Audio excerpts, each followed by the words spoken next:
Okay, ladies and gentlemen, palakpakan po natin dahil the tune-up king is finally back. Mga kaiba, palakpakan po natin. Grabe, what a consistency.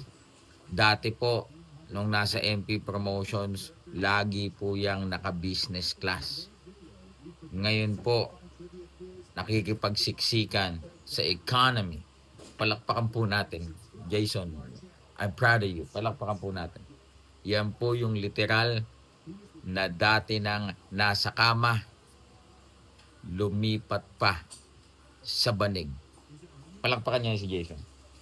Congratulations dahil you guys are so consistent. Imagine, 5 years, walang nakagawa niyan. 5 years, all tune up. Palakpakan niya si Jason. Once again, the tune up king is back. And right now, mga kaibigan, nabalita po natin, matindi po ang kanyang kalaban. I-reveal ko na ba? Reveal ko na ba? Okay na?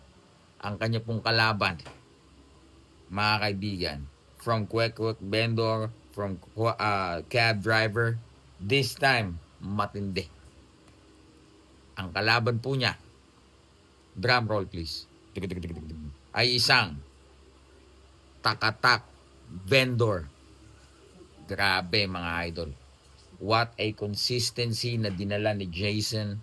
You know what I'm saying? No one did that before. Doing the tune-up for 5 years. Napakatinding paghahanda at preparasyon yan. Akalain mo nag-tune up ka 5 taon na.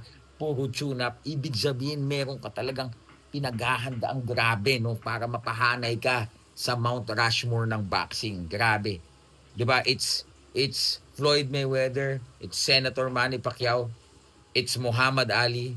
And syempre, naghahanap din sila ng tune-up king.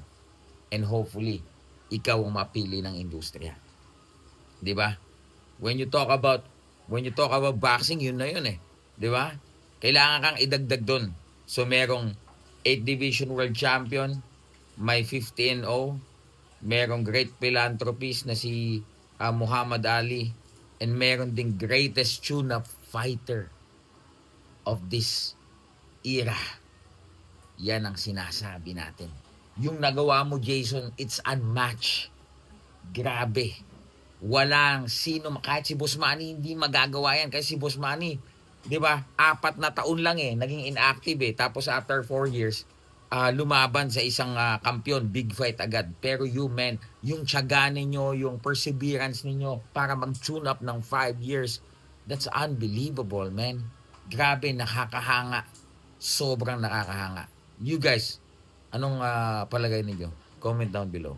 Grabe guys, the tune-up king is finally back.